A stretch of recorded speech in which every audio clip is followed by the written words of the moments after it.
इस राजमार्ग पर जो आ रहा है उसे ध्यान से देखो।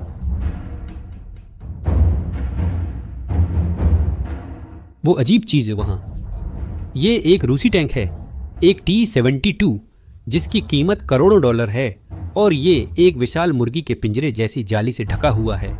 रूसी इसे त्सार मंगल कहते हैं, यानी त्सार की ग्रिल। मैं इसे जुगाड़ कहना पसंद करता हूं। मैं जानता हूं यह मजाक जैसा लगता है, लेकिन ऐसा नहीं है। वे सच में इसे इस्तेमाल कर रहे हैं। कि यह अजीब टैंक यूक्रेनी क्षेत्र में आगे बढ़ रहा है। ये अस्थायी संरचनाएं रूस का अपने टैंकों को आसमान से गिरने वाले ड्रोन से बचाने का एक हताश प्रयास है। लेकिन एक समस्या है। ये समाधान जो टैंकों को बचाने के लिए बनाए गए थे, रूसी लोगों के लिए सबसे बुरा सपना बन गए। कारण इतना अजीब है कि आप विश्वास नहीं करेंगे। सबसे पहले आपको उस समस्या को समझना होगा जिसका रूस सामना कर रहा है। कल्पना कीजिए, आप एक रूसी सैनिक हैं जो 40 टन के टैंक के अंदर हैं। आपके टैंक की आगे की बख्तरबंदी 200 मिलीमीटर से ज्यादा स्टील है। आप सामने से लगभग हर चीज से सुरक्षित हैं, लेकिन एक कमजोर बिंदु है। टैंक का ऊपरी हिस्सा, खासकर टॉवर के आसपास, सिर्फ 10 से 30 मिलीमीटर की बख्तरबंदी रखता है। कारण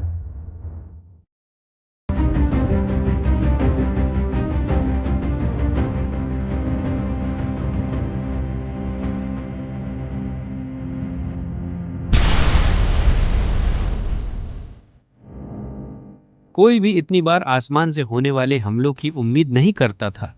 लेकिन फिर यूक्रेन का युद्ध आया और उसके साथ एक ऐसी धमकी आई जिसके लिए कोई भी तैयार नहीं था।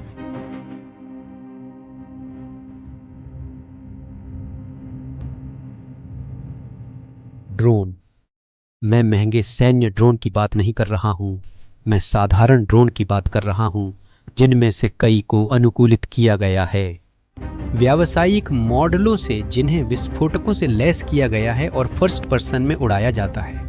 Ukrainian in first person view drone का इस्तेमाल रूसी टैंकों पर ऊपर से हमला करने के लिए कर रहे हैं। जानते हैं, ऐसे एक ड्रोन की कीमत लगभग $500 है, जिससे लाखों का टैंक तबाह हो सकता है।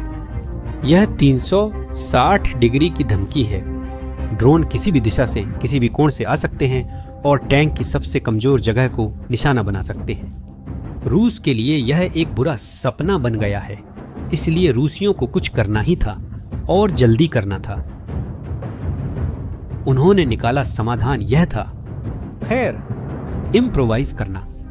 उन्होंने तार, धातु की जाली, लकड़ी और स्टील के केबल्स जैसी चीजों से संरचनाएं बनानी शुरू कर दी। विचार बहुत सरल था, टैंक के ऊपर एक ऐसी बाधा बनाना जिससे ड्रोन या विस्फोटक असली कवच तक पहुंचने से पहले ही फट जाएं। इन संरचनाओं को जार मंगाउस के नाम से जाना जाने लगा। यह नाम उनकी बनावट से आया है, जो एक विशाल बारबेक्यू ग्रिल जैसी दिखती है। कुछ लोग इन्हें कोप केजेस भी कहते हैं। शुरुआत में ये संरचनाएं साधारण थीं। टॉवर पर धातु की जाली होती थी, लेकिन समस्या धीरे धीरे गंभीर होती गई। FPV ड्रोन आना बंद नहीं हुए, बल्कि इसके उलट यूक्रेनियन ने और भी ज्यादा ड्रोन इस्तेमाल करने शुरू कर दिए, और रूसी लोगों ने प्रतिक्रिया में और भी बड़ी और भारी संरचनाएं बनानी शुरू कर दी। क्या आखिरकार हम वहीं पहुंच गए जो आपने शुरुआत में देखा था? टर्टल टैंक, यानी कछुआ टैंक। ये टैंक पूरी तरह से धातु की खोल से ढके हुए हैं। ऐसा लगता है जैसे स्टील का एक डिब्बा ट्रैक्स पर रखा हो, और ये कोई बढ़ा चढ़ाकर नहीं कहा गया है। इन टैंकों को चलती फिरती बंकर में बदल दिया गया है। इसका विचार बहुत सीधा था, जितने भी ड्रोन आए उन सबको झेलना और फिर भी आगे बढ़ते रहना। लेकिन यहाँ समस्या है। याद है मैंने कहा था कि ये समाधान सबसे बुरा सपना बन गए। बिल्कुल, ये अस्थायी संरचनाएं रूसी टैंकों को सचमुच मार रही हैं, और मैं यहाँ रूपक में बात नहीं कर रहा हूँ। टैंक मर रहे हैं बिना इसके कि यूक्रेन को उन पर गोली चलानी पड़े। मैं तुम्हें बताऊंगा ये कैसे होता है। देखो, एक टैंक एक जटिल मशीन है। इसमें एक इंजन होता है जो शक्ति पैदा करता है। ये शक्ति ट्रांसमिशन के जरिए आगे भेजी जाती है पट्टियों तक। ट्रांसमिशन टैंक का यांत्रिक दिल है। अगर ट्रांसमिशन फेल हो जाए तो टैंक हिल भी नहीं सकता। बिल्कुल इतना ही सीधा है। अब जरा ये सोचो, इन टैंकों को एक निश्चित वजन उठाने के लिए डिजाइन किया गया था। कवच का वजन, टॉवर का वजन, गोला बारूद का वजन, सब कुछ हिसाब से था। लेकिन जब आप टैंक के ऊपर टनों अनडिजाइंड धातु रखना शुरू कर देते हैं तो क्या होता है? ट्रांसमिशन इसे सहन नहीं कर पाता।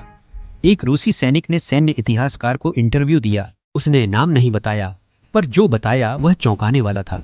उसने कहा, चेसिस तो बच जाता है, लेकिन ट्रांसमिशन और साइड गियर बॉक्स नहीं बचते। उसने बताया कि एक और कंपनी में केबल से बने 4 मंगल वाले एक टैंक ने 10 किलोमीटर भी नहीं चल पाया था कि उसमें से एक गियर बॉक्स फेल हो गया। उसने कहा, जब 4 मंगल टॉवर पर लगाते हैं, चेसिस पर नहीं, तो टॉवर के मोटर जल जाते हैं। फिर आप मैनुअल घुमाव को भूल जाइए, टॉवर जाम हो जाता है। आप समझ रहे हैं इसका क्या मतलब है?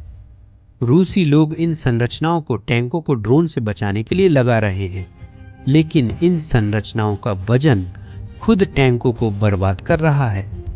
ट्रांसमिशन जल जाता है, टैंक रुक जाता है, और जब कोई टैंक युद्ध के मैदान के बीच में रुक जाता है तो वह खत्म हो जाता है। क्रू को टैंक छोड़ना पड़ता है, और फिर वे उन्हीं ड्रोन के लिए पूरी तरह असुरक्षित हो जाते हैं जिनसे वे बचने की कोशिश कर रहे थे। और भी बुरा, यूक्रेन को टैंक नष्ट करने की जरूरत नहीं, वह पहले ही बेकार है। कोई भी जल चुकी ट्रांसमिशन को ठीक करने की कोशिश नहीं करेगा जब ऊपर ड्रोन उड़ रहे हों।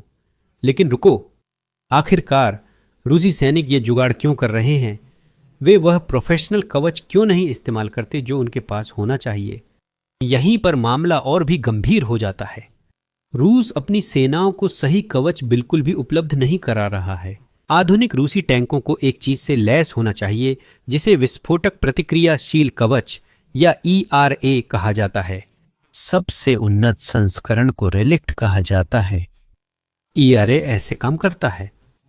ये टैंक के बाहर रखे गए विस्फोटकों वाले डिब्बे होते हैं। जब कोई प्रोजेक्टाइल डिब्बे से टकराता है तो वह नियंत्रित तरीके से फटता है और असली टैंक की बख्तरबंदी तक पहुंचने से पहले ही उसके प्रभाव को निष्क्रिय कर देता है। यह स्मार्ट तकनीक है और सही तरीके से काम करने पर बहुत अच्छा काम करती है।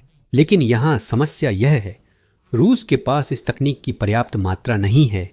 वही रूसी सैनिक जिसने प्रसारणों का जिक्र किया था, उसने यह समझाया।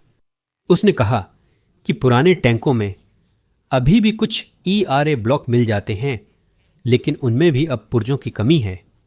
और जो सबसे आधुनिक टैंक हैं जिन्हें BVM कहा जाता है, उनके बारे में क्या कहना? उसने सीधा जवाब दिया, वह सारा रिलिक्ट जो वे दिखाते हैं, लगता है कि वह सिर्फ क्रेमलिन के कार्टूनों में ही मौजूद है। इसका मतलब है कि वे टैंक जिन्हें रूसी की सबसे बेहतरीन कवच से लैस होना चाहिए था, वे लैस नहीं हैं। इसके बजाय सैनिक खुद से जुगाड़ कर रहे हैं। वे फील्ड वर्कशॉप्स में नकली ERA ब्लॉक बना रहे हैं, सचमुच जंग के मैदान में बनी अस्थायी गैराजों में। जानते हैं वे ये कैसे करते हैं? वे बारूदी सुरंग साफ करने वाले चार्ज UR-70 और 77 से विस्फोटक निकालते हैं।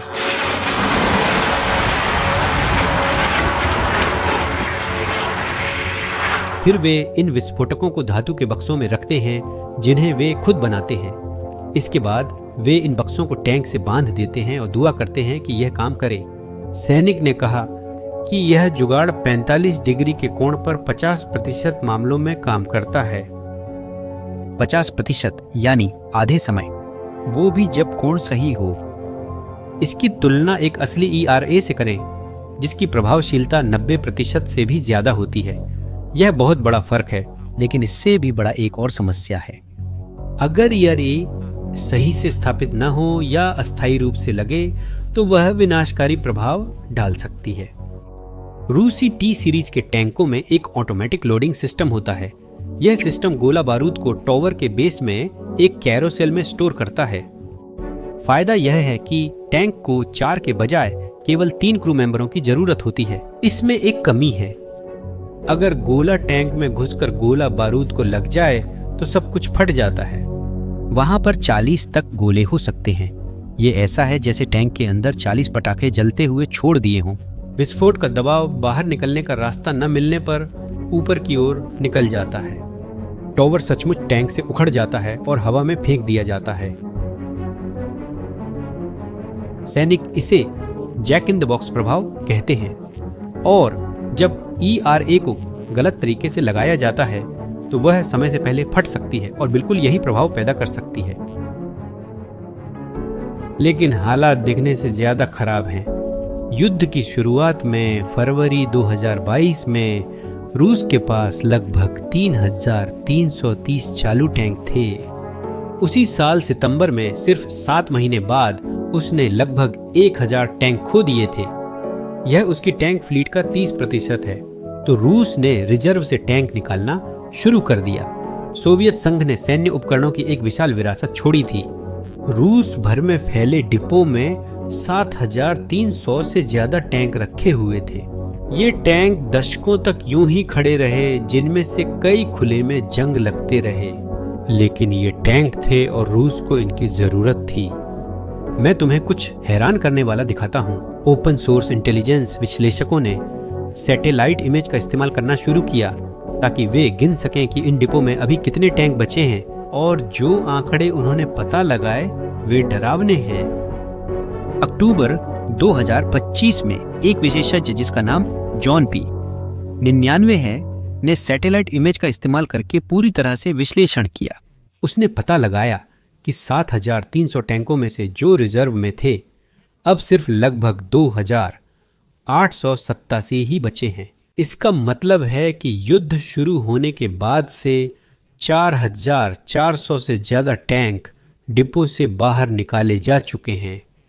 इन बचे हुए 2,887 टैंकों में से सिर्फ 23% ही इस्तेमाल करने लायक हालत में हैं। सिर्फ 23%, यानी लगभग 721 टैंक इस्तेमाल करने लायक हैं। यही सोवियत विरासत में बचा है। और भी है। उरल वागोसबोद के आंतरिक दस्तावेज लीक हो गए हैं। हम रूस की सबसे बड़ी टैंक निर्माता कंपनी की बात कर रहे हैं और ये दस्तावेज उसकी दीर्घकालिक योजना दिखाते हैं। वे पुरानी फ्लीट की मरम्मत नहीं करेंगे, वे एक नई बनाएंगे। योजना है कि 2027 और 2029 के बीच 1118 नए टैंक बनाए जाएं, लेकिन यह सब 2027 में ही शुरू होगा। यह साफ दिखाता है कि रूस मान रहा है कि सोवियत फ्लीट अब खत्म हो चुकी है और अब उसे सब कुछ फिर से शुरू से बनाना पड़ेगा और इसमें सालों लगेंगे। आप सोच रहे होंगे, लेकिन उन्नत तकनीक का क्या? रूस के पास आधुनिक रक्षा सिस्टम नहीं है। देखिए, उनके पास है। उनके पास एक चीज है जिसे एरेना M कहा जाता है। यह एक सक्रिय सुरक्षा प्रणाली है। विचार सरल है।